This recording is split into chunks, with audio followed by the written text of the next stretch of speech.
Então, pessoal, retomando a nossa aula, passamos agora para o tema regulação e o controle do fluxo sanguíneo. Pessoal, como vocês bem sabem, o fluxo sanguíneo dos tecidos ele tem uma regulação intrínseca. Como assim isso? Cada tecido regula o seu fluxo sanguíneo para atender à sua necessidade, né? Não é porque eu estou mexendo o meu dedão do pé que eu tenho que aumentar o fluxo sanguíneo do corpo inteiro para atender aquela demanda. Não. Eu vou aumentar o fluxo sanguíneo só do meu pé para gerar aumento do aporte energético ao meu pé através do sangue, né? E com isso eu mantenha o processo de movimentação do meu pé. Entenderam? Então, os nossos tecidos, eles têm um controle para aumentar ou diminuir o fluxo sanguíneo frente à demanda tecidual. Quais as teorias que explicam isso? Bom, as teorias que explicam isso, pessoal, deixa eu só fazer uma modificação aqui, antes que eu me esqueça.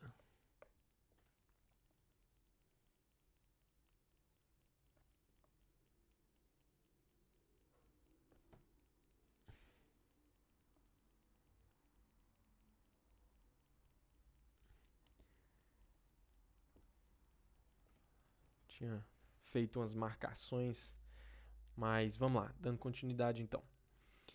Quais são as teorias que explicam o fluxo sanguíneo diferente para cada tecido, para cada situação? São duas as teorias principais, que é a teoria da vasodilatação, promovida pelo aumento do metabolismo, tá? E a teoria também da demanda de oxigênio. O que cada uma dessas teorias vai falar? Agora eu preciso que vocês anotem, tá, pessoal? Porque senão nós vamos perder muito tempo fazendo anotações e não é interessante que a aula fique muito prolongada. Eu preciso que a aula seja mais objetiva. Então eu preciso desse momento de um estudo ativo, que vocês absorvam o que eu estou dizendo e realizem as anotações. Vamos lá. A teoria da vasodilatação ela vai dizer o seguinte: todo tecido, quando ele aumenta o seu metabolismo, ele começa a secretar elementos para o sangue e esses elementos eles têm a possibilidade de gerar uma vasodilatação, entendeu? Então, o que a teoria da vasodilatação vai dizer? A partir do momento em que o tecido aumenta o seu metabolismo, isso vai gerar produtos metabólicos e esses produtos metabólicos promoverão a vasodilatação. Quais produtos metabólicos são esses? Os principais são a adenosina, que é um produto metabólico que advém do metabolismo do ATP. Então, você tem lá o seu músculo do pé contraindo. Esse músculo do pé, para contrair, ele usa ATP. Ao ele usar ATP, ele vai degradar esse ATP e vai gerar um produto metabólico que é a adenosina. Essa adenosina, promovida da degradação da ATP, vai lá no vaso sanguíneo e fala assim: ei, vaso, você percebeu que eu estou aqui? Então, se eu estou aqui, vaso, é porque está tendo degradação de ATP por conta do aumento do metabolismo. E se está tendo aumento do metabolismo, vaso, eu preciso que você aumente o seu fluxo sanguíneo para que mais sangue venha aqui e eu tenha mais oxigênio para eu permanecer contraindo, eu tenha mais glicose para eu permanecer contraindo. Então é esse o papel da adenosina, pessoal. A adenosina ela consegue causar uma vasodilatação local a partir do aumento do metabolismo. Quais são outros fatores vasodilatadores da teoria da vasodilatação? Tem-se redução dos níveis de oxigênio, né? Também causa vasodilatação. O dióxido de carbono também causa. Íon hidrogênio. Beleza? Então, há uma série de elementos advindos do processo metabólico que vão causar essa vasodilatação. Então, a teoria da vasodilatação, pessoal, ela explica isso pra gente. Beleza? O principal, vocês podem focar a adenosina. Teoria da vasodilatação, então, o que ela vai dizer? Que a partir do momento em que você aumenta o metabolismo do tecido, esse mesmo tecido vai produzir produtos metabólicos, e esses produtos metabólicos gerarão uma vasodilatação reflexa para suprir a demanda de nutrientes que aquele metabolismo aumentado exige. Fechou? E a teoria da demanda de oxigênio, o que ela vai dizer? Ela vai dizer o seguinte, é muito parecido, porque a redução de oxigênio, na teoria da vasodilatação, também é um fator desencadeador da vasodilatação. Mas aí o oxigênio volta aqui na teoria da demanda de oxigênio. O que ela diz? Ela diz o seguinte, o oxigênio ele tem um papel ativo no processo no processo metabólico de forma geral e, portanto, no processo de uma contração muscular. Porque, veja, o processo de uma contração muscular depende de glicose. E como que a glicose é quebrada, né? Você tem a molécula de glicose, né? C6, H12, O6. Ela se junta ao oxigênio para formar ATP, CO2 e água, né? E água. Então, pessoal, é a partir do C6, H12, O6, é a partir do oxigênio que você consegue fazer a oxidação da glicose, formando ATP mais CO2 mais água, beleza? Então, o que essa teoria vai dizer? Se para que haja a contração muscular eu preciso do oxigênio, né? Se para que haja a contração muscular eu preciso do oxigênio, pois para ter a quebra da glicose eu preciso do oxigênio e eu preciso dessa quebra da glicose para formar ATP, então tá tudo ali relacionado, né? Se para ter a contração muscular eu preciso do oxigênio, se ocorrer uma diminuição da concentração de oxigênio no meu músculo, automaticamente eu não consigo mais fazer a contração. E se eu não consigo mais fazer a contração, o meu músculo automaticamente relaxa. Então, o que a teoria da demanda de oxigênio fala, pessoal? A teoria da demanda de oxigênio, ela fala que, por conta do aumento da demanda de oxigênio, que vai gerar uma redução do oxigênio em uma dada musculatura, em uma dada vasculatura, inclusive, isso vai promover de quebra uma redução da contração, né? Porque se você não está tendo oxigênio, você não consegue fazer a contração. E a redução dessa contração da musculatura vascular que está naquele tecido relaxa os esfíncteres pré-capilares e as meta-arteríolas, aumentando com isso o fluxo sanguíneo e o aporte de sangue e nutrientes para aquele dado tecido. Bacana, não é? Então, ambas as teorias, elas vão falar sobre o relaxamento das meta-arteríolas e dos esfíncteres pré-capilares, né? Aqui está bem explícito a meta-arteríola. Meta-arteríola é tudo isso aqui, né? Aqui estão os anéis de músculo liso que eu já falei no início da aula para vocês, e aqui está o esfíncter pré-capilar que conecta a meta-arteríola ao capilar, né? Então, o que as duas teorias falam? Sobre a influência, no caso da vasodilatação, da adenosina, no caso da vasodilatação, é a influência da adenosina sobre a musculatura dos anéis das meta-arteríolas e sobre o esfíncter pré-capilar. E no caso da teoria da demanda de oxigênio, ela vai também falar sobre a influência do oxigênio sobre a contração da musculatura dos anéis de músculo liso e do esfíncter pré-capilar. Beleza?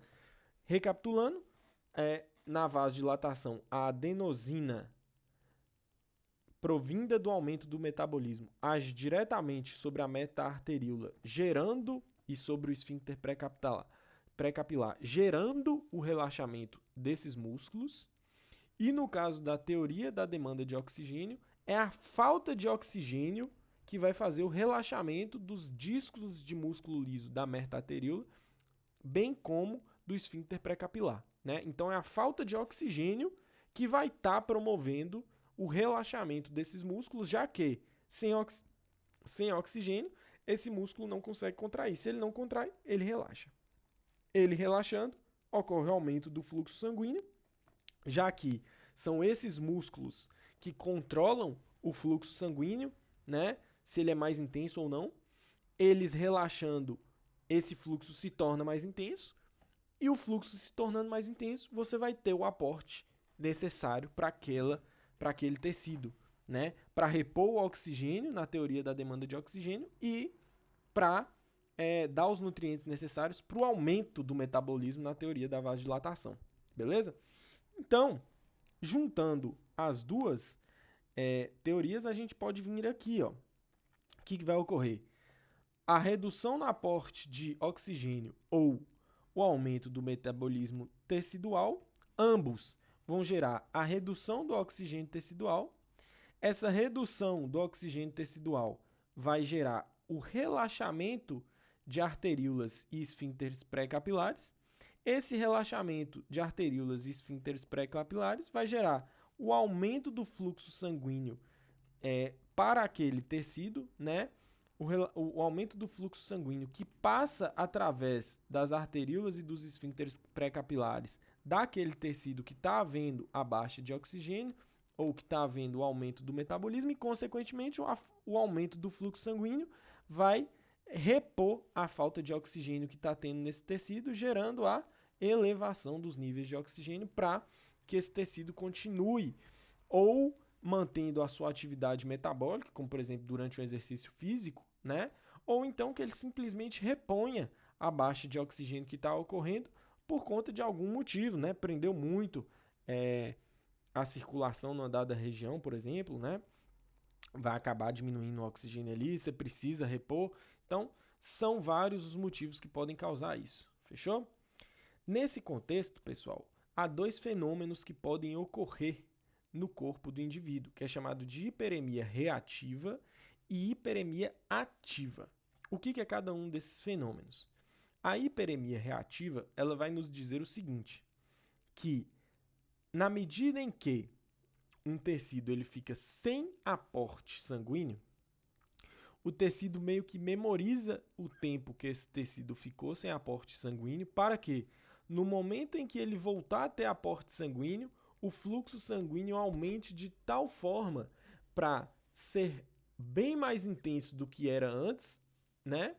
E também durar o mesmo tempo que durou a oclusão desse vaso. Beleza? Então, recapitulando, o que a hiperemia reativa vai falar? Se o seu vaso sanguíneo ficar 2 segundos ocluído de forma que não passe sangue por ele e ele deixe de nutrir o tecido que está na frente dele, né? Quando esse vaso desocluir, né, desobstruir, ele vai aumentar o fluxo sanguíneo e esse aumento do fluxo sanguíneo vai durar os mesmos 2 segundos que durou o período de oclusão. Se o período de oclusão durar 2 horas, o aumento do fluxo também durará 2 horas. Isso é a hiperemia reativa. Hiperemia é aumento do fluxo, né? Então, aumento do fluxo reativo a quê? Reativo à oclusão. Aí a gente vem aqui no gráfico, olha. Fluxo sanguíneo muscular, né? Vezes o normal. O normal é sempre 1, né? Então você tem um fluxo normal em 1, ocorreu do nada uma oclusão. Pum! O fluxo sanguíneo foi lá em 0. Aí o tempo aqui, ó, vamos supor que aqui está em horas, ficou parado. O fluxo ficou obstruído por 2 horas. Olha o que ocorre. No momento em que desobstrui, o fluxo vai lá em cima para compensar. Aí ele vai caindo depois gradativamente, mas ele se mantém superior que o normal pelo mesmo tempo que ele ficou obstruído, ó. Tá vendo? O normal tá aqui, não tá? Ó, aonde que tá o outro? Então ele ficou um bom tempo também com o fluxo aumentado para compensar esse período de oclusão. É isso que é a hiperemia reativa. É o corpo se adaptar à falta de fluxo por um dado tempo, aumentando o fluxo depois que esse fluxo desobstruir. Entenderam? Show de bola. E a hiperemia ativa, o que é? A hiperemia ativa, pessoal, já é o seguinte: você dar a um determinado tecido o que ele está precisando, né? Dar a um determinado tecido o que ele está precisando. Só um instante que eu vou tomar um gole d'água.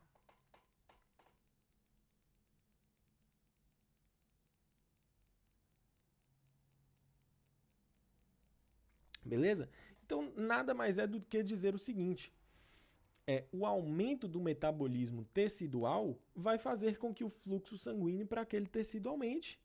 E isso é explicado pela teoria da vasodilatação que nós já mencionamos, né? Como assim isso é explicado pela teoria da vasodilatação? Na medida em que você gera um aumento da estimulação de um dado tecido, de um dado músculo, por exemplo, esse músculo automaticamente ele começa a aumentar o seu metabolismo para conseguir aumentar a sua atividade muscular, né? Para quê? Para que o metabolismo forneça energia para ele manter sua atividade muscular aumentada. Se ele tem que aumentar o metabolismo, ele vai começar a produzir produtos metabólicos como a adenosina. E aí esses produtos metabólicos vão passar a agir diretamente sobre os vasos sanguíneos da musculatura, promovendo uma vasodilatação, para que um maior aporte sanguíneo chegue naquele tecido. Então a hiperemia ativa nada mais é do que a demonstração prática da teoria da vasodilatação. Ou seja, se você tem uma estimulação muscular em um dado tecido por um dado tempo, aquele tecido vai aumentar o seu fluxo sanguíneo pelo mesmo tempo que durar a estimulação muscular. Após esse tempo de estimulação muscular, a estimulação, o metabolismo vai reduzir, consequentemente, não vai ser mais produzidos os produtos metabólicos que causam a vasodilatação, logo o fluxo normaliza, tá vendo? Então, o fluxo só vai durar o tempo que a estimulação muscular se manter, pois está tendo aumento do metabolismo, consequentemente. Show de bola? Isso é hiperemia ativa. Então, hiperemia reativa ocorre em casos de oclusão vascular. Você tem a oclusão vascular por 2 horas, gerando a ausência de fluxo para um dado tecido, né? Após esse tempo em que o vaso estiver ocluído, esse vaso vai desobstruir e o corpo vai fazer um efeito rebote. Que efeito rebote é esse? Ele aumenta o fluxo sanguíneo para aquele tecido por um tempo próximo ao tempo em que esse vaso ficou obstruído, e esse fluxo sanguíneo vai ficar aumentado durante esse tempo para compensar a ausência de fluxo por um dado tempo. Isso é hiperemia reativa. A hiperemia ativa vai dizer que o fluxo sanguíneo ele aumenta por um tecido, ele aumenta para um tecido durante o tempo em que aquele tecido se manter com o metabolismo aumentado, por conta dos motivos que nós já mencionamos. Ficou claro, pessoal? Beleza. Além disso, nós temos outras 2 teorias para explicar. Só um instante.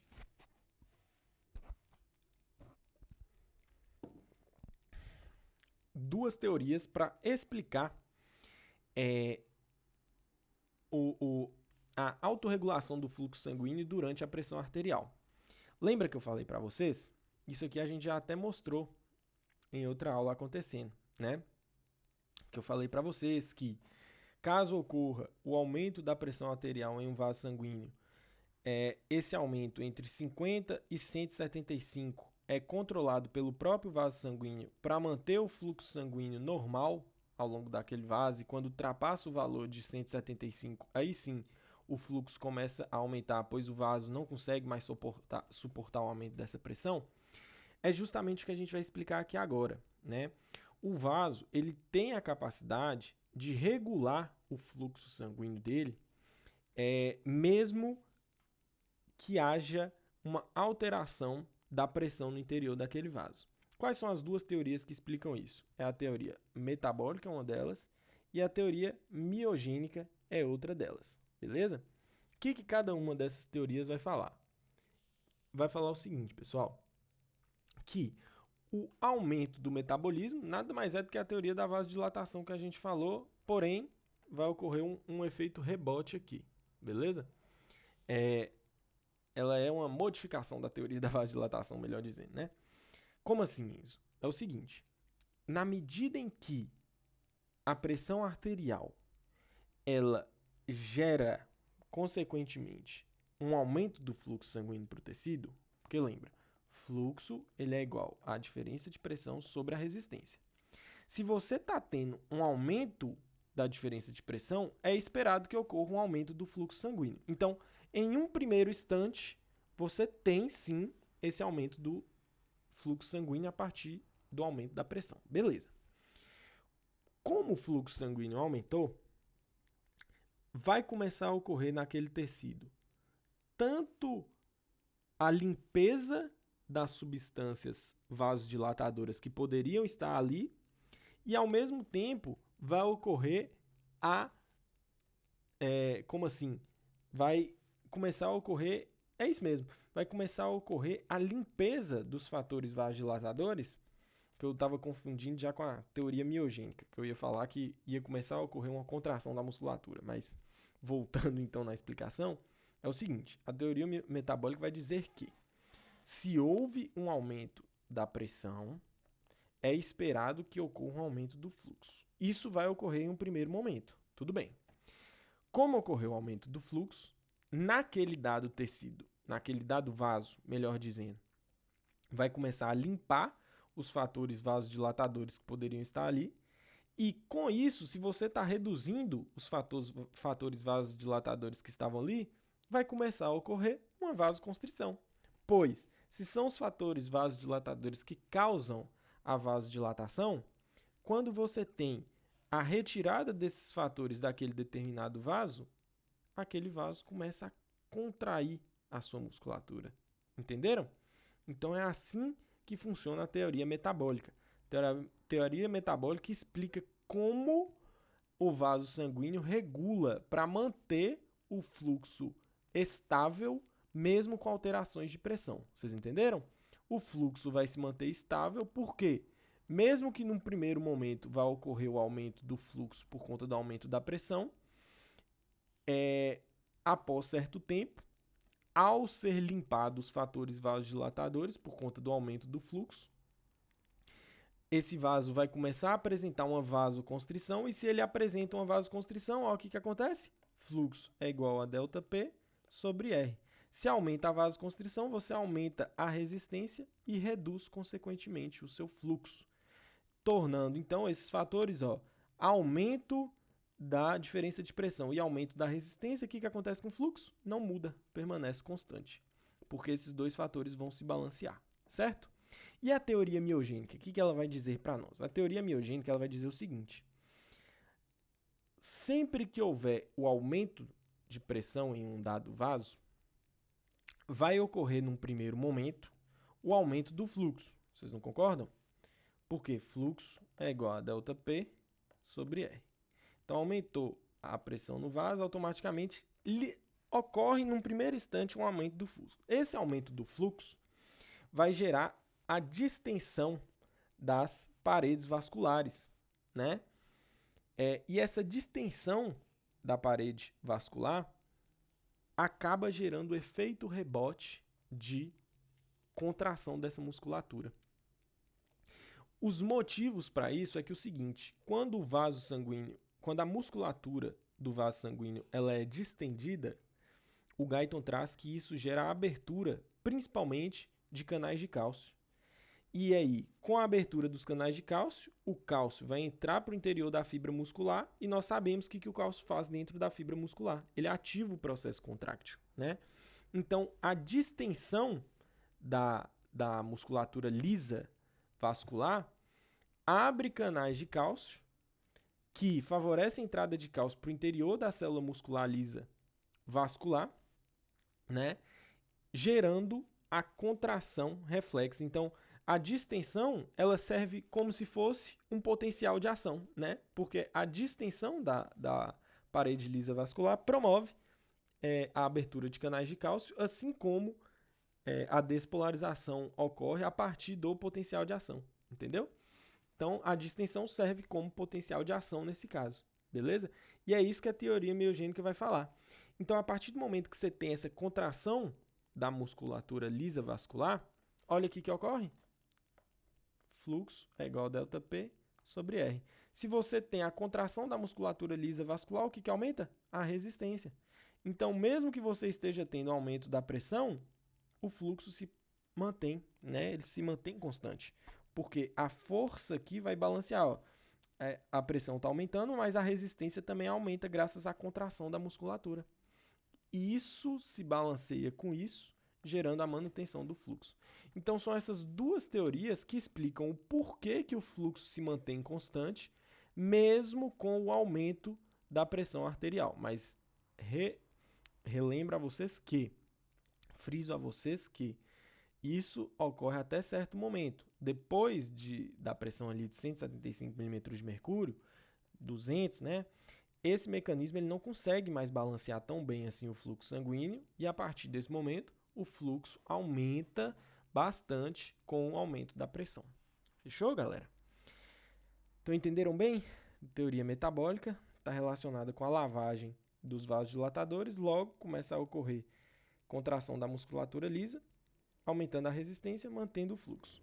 Teoria miogênica vai dizer o aumento inicial do fluxo, gerado pelo aumento da pressão, vai distender as paredes da musculatura lisa, e aí essa musculatura lisa responde reflexamente com a constrição, né, do seu vaso sanguíneo. O vaso sanguíneo da musculatura lisa funciona assim. A musculatura lisa funciona assim. Quando ela é distendida, ela responde se contraindo, né?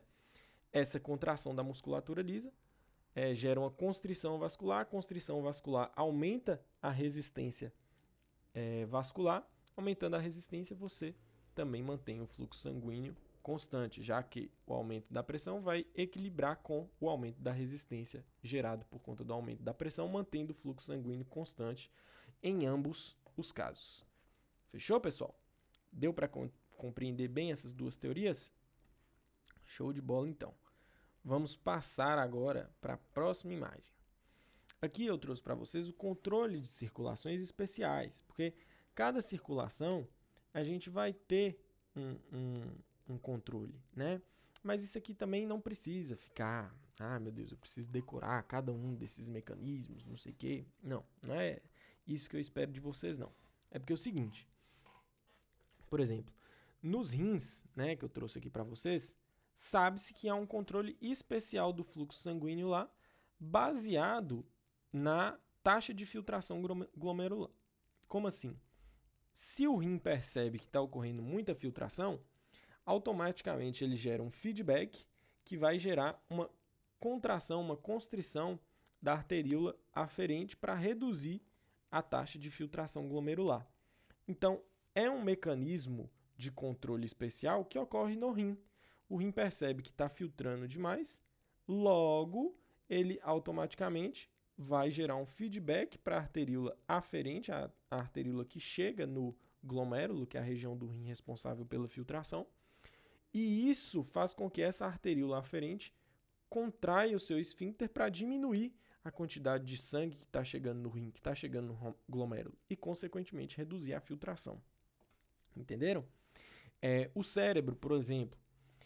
O cérebro tem um mecanismo de controle especial que, quando se tem o aumento de CO2 e o aumento de íons de hidrogênio, ele vai aumentar o fluxo sanguíneo para eliminar esses fatores da sua circulação. Então, esses fatores em excesso no cérebro causam vasodilatação para aumentar o fluxo sanguíneo, para que esses fatores sejam excretados da circulação do cérebro, né?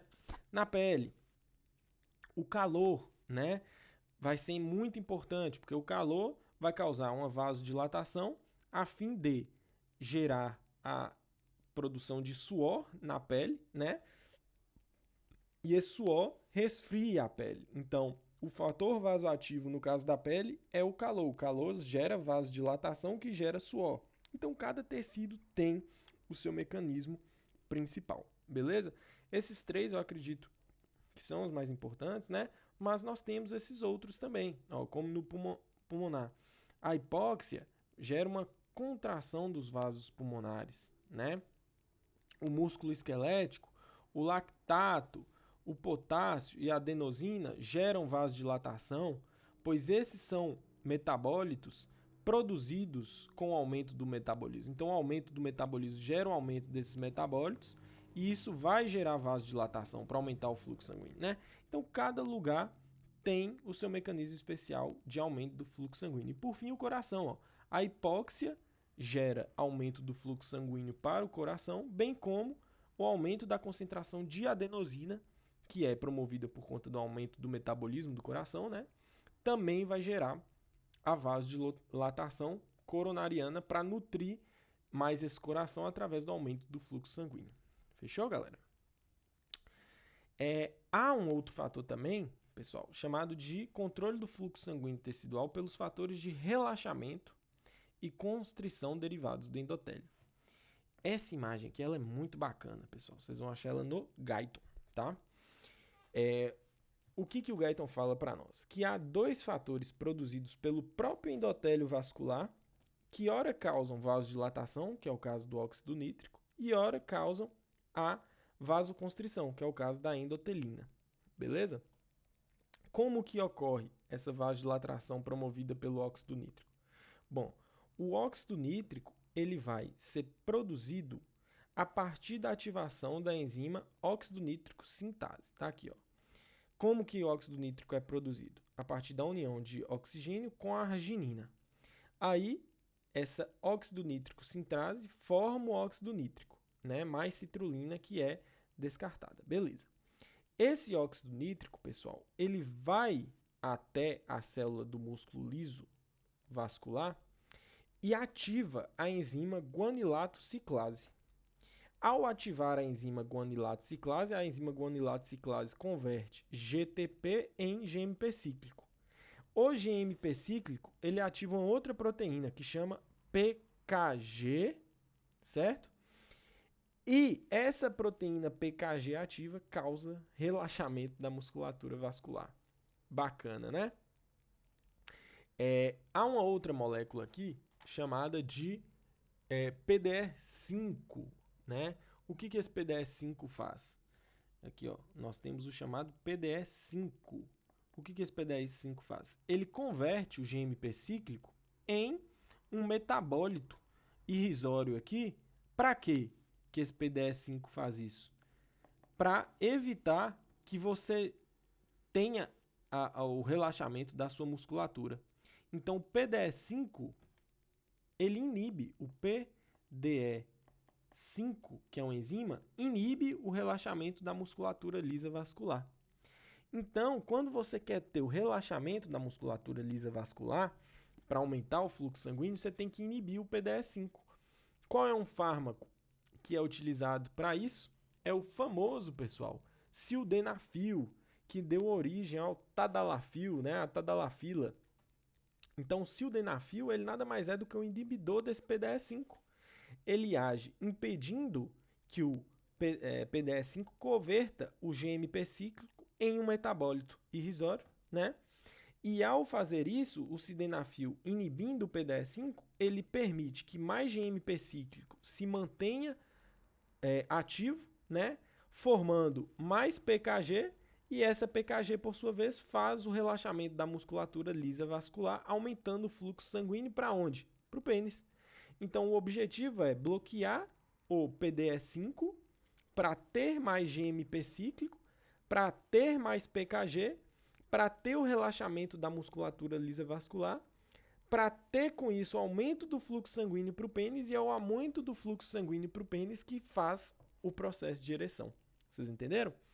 Então, o óxido nítrico ele é importantíssimo para o processo de relaxamento da musculatura lisa vascular. E ele é produzido pela própria musculatura lisa vascular. Interessante isso, né?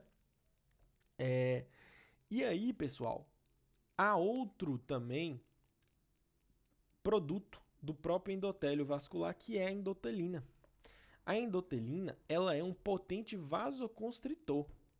Enquanto o óxido nítrico, né, o óxido nítrico aqui, ó, ele causa vasodilatação, relaxamento da musculatura lisa vascular, relaxamento do esfíncter pré-capilar e, consequentemente, aumento do fluxo, né? A endotelina não, a endotelina ela causa vasoconstrição. Por quê? Porque a endotelina é um produto derivado da lesão do endotélio. Quando o endotélio ele é lesado, por exemplo, pela própria hipertensão, né? Ou então por conta de um ácido, alguma coisa que lesou esse endotélio, ele começa a secretar a endotelina. A fim de quê? Porque a endotelina pensa assim, opa, se meu vaso foi lesado, é porque vai começar a vazar sangue. Aí a endotelina age para barrar o fluxo sanguíneo através daquele vaso, daquela região lesada, para evitar uma possível hemorragia. Entenderam? Então, a função da endotelina é prevenir uma perda sanguínea por conta de uma lesão que foi gerada na parede do seu vaso. Por isso, ela é um importante vasoconstritor secretado por endotélios de vasos lesados, né? Já o óxido nítrico, não. O óxido nítrico é produzido em vasos sanguíneos saudáveis, né? É só vaso sanguíneo saudável e vaso sanguíneo com endotélio que produz óxido nítrico. Como que ele é produzido? Tá aqui, ó. Qualquer coisa vocês voltam o vídeo. O2 mais arginina são unidos a partir da enzima óxido nítrico sintrase, formando óxido nítrico e citrulina nas células endoteliais, né? Essas células endoteliais vão secretar óxido nítrico para o músculo liso da musculatura vascular e esse óxido nítrico na musculatura vascular ativa a enzima guanilate ciclase. A enzima guanilate ciclase converte GTP em GMP, ativa a PKG, né, que vai causar o relaxamento da musculatura. Então, tanto o óxido nítrico e esse óxido nítrico, só para você ver, aqui está falando ativação dependente de receptor. Quem é que ativa essa enzima óxido nítrico sintase, né? Um fator que pode ativar a enzima óxido nítrico sintase é justamente a acetilcolina. Por que a acetilcolina gera vasodilatação, né? A acetilcolina gera vasodilatação justamente porque ela se liga ao receptor de acetilcolina na membrana da célula endotelial do músculo liso. E ao fazer isso, a acetilcolina gera uma ativação da enzima óxido nítrico sintase, causando toda essa cascata que vai culminar no relaxamento da musculatura lisa vascular. Bacana, né? Show de bola, então. Bom, pessoal, e agora nós estamos chegando ao fim da nossa aula. Regulação do fluxo sanguíneo a longo prazo. O que é isso? Eu falei para vocês que a regulação do fluxo sanguíneo ela pode ocorrer de forma aguda, né, a curto prazo. Como assim? Aguda a curto prazo, pessoal. Nada mais são do que essas teorias aqui, ó. Vasodilatação, da demanda de oxigênio. Na vasodilatação você está tendo aumento do metabolismo. O aumento do metabolismo é algo agudo, é algo que você precisa de algo para compensar isso nesse exato momento. A teoria da demanda de oxigênio é a mesma coisa. Você está tendo uma redução do aporte de oxigênio de forma aguda, de forma súbita. Então você precisa corrigir isso de maneira pontual, naquele dado momento. Porém, pessoal, o corpo ele pode passar por situações que são mais demoradas, que vão mostrar para o corpo o seguinte: olha, corpo, eu estou precisando de um aumento do aporte do fluxo sanguíneo constante. Eu não preciso desse aporte só nesse momento, eu preciso que ele perdure. É aí que entra a regulação do fluxo sanguíneo a longo prazo.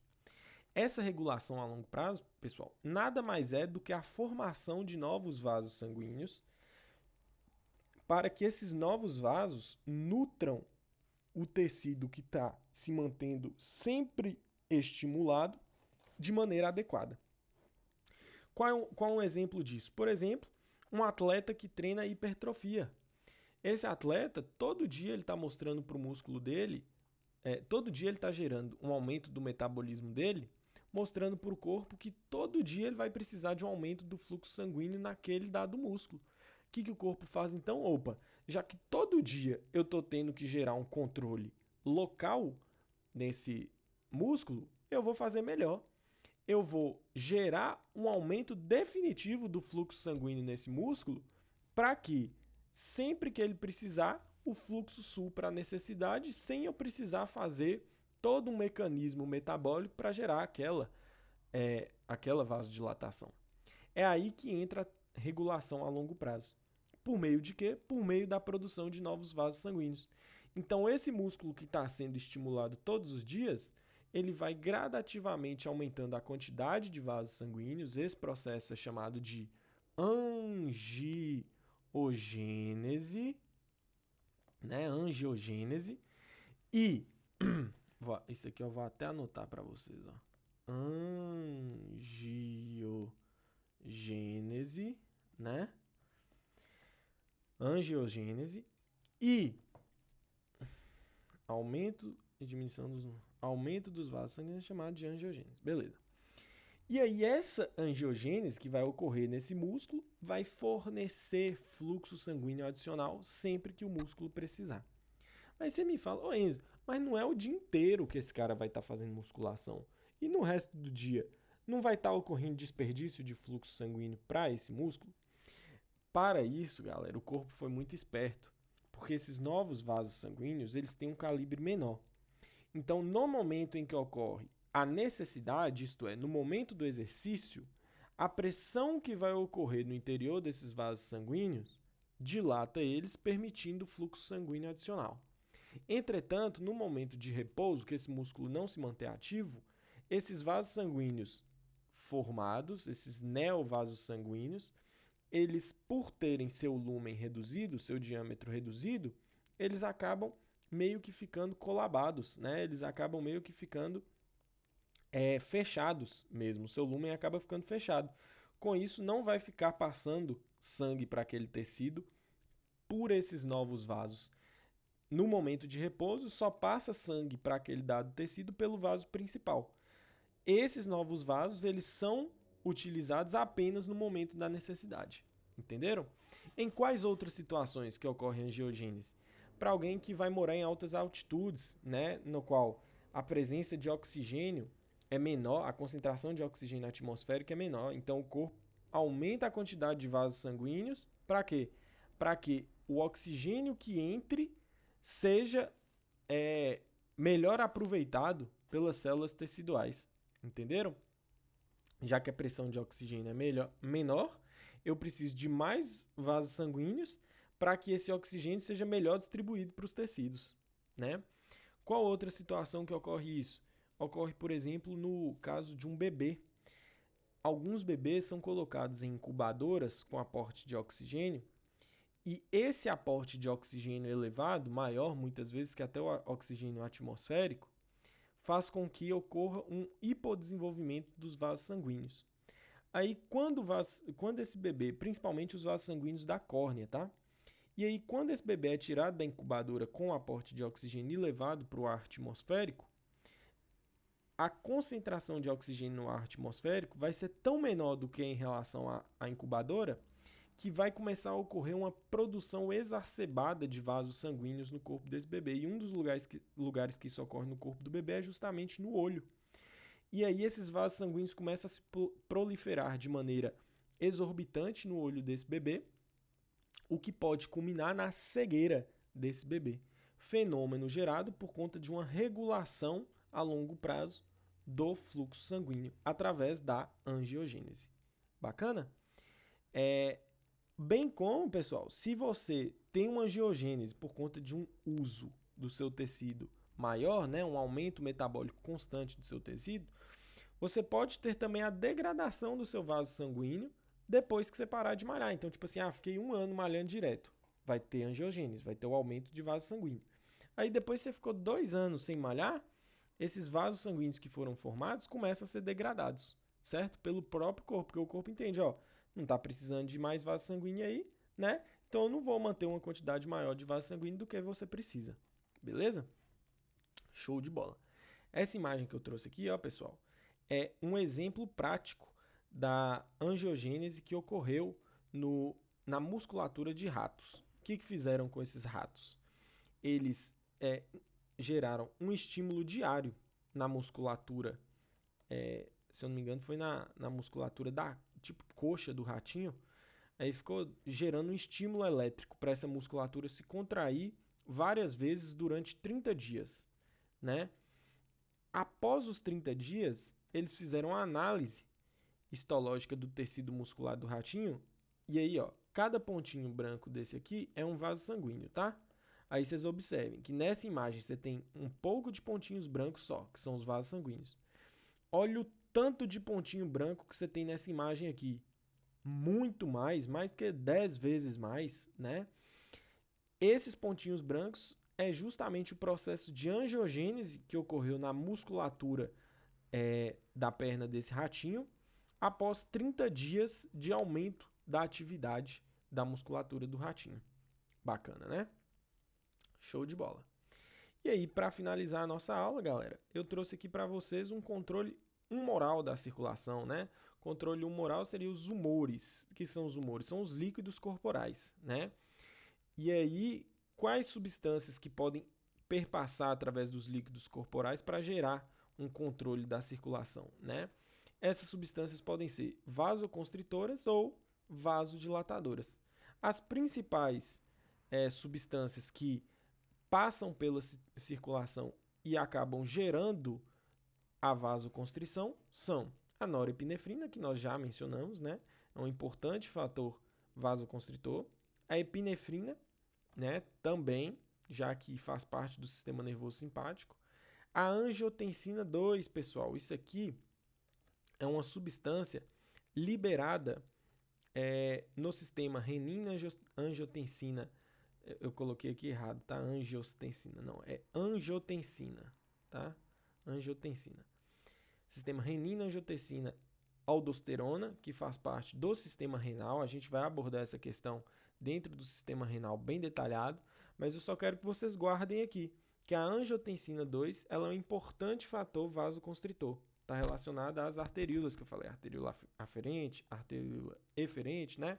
Então ela vai causar uma alteração da constrição nessa região.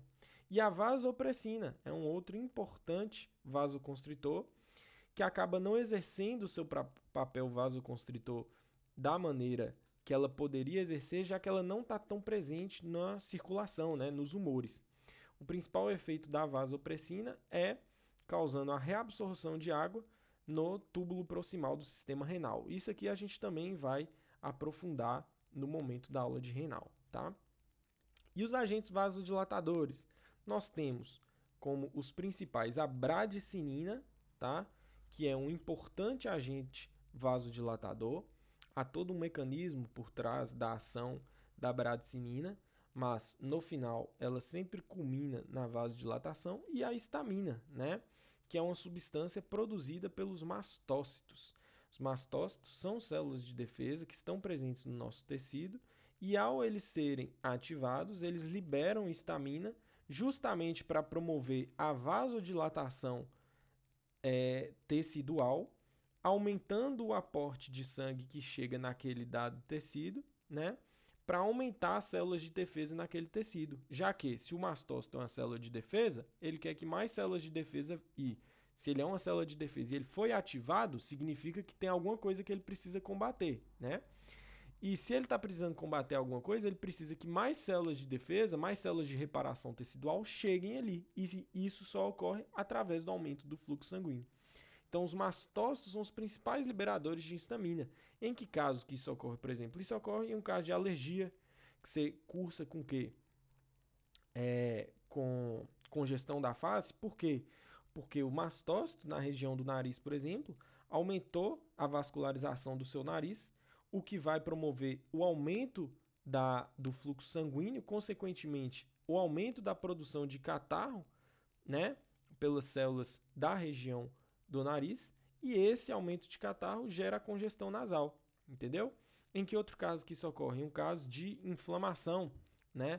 Você bateu o seu braço, raspou o seu braço, isso gerou uma inflamação local. Essa inflamação local ativa os mastócitos para que eles liberem histamina.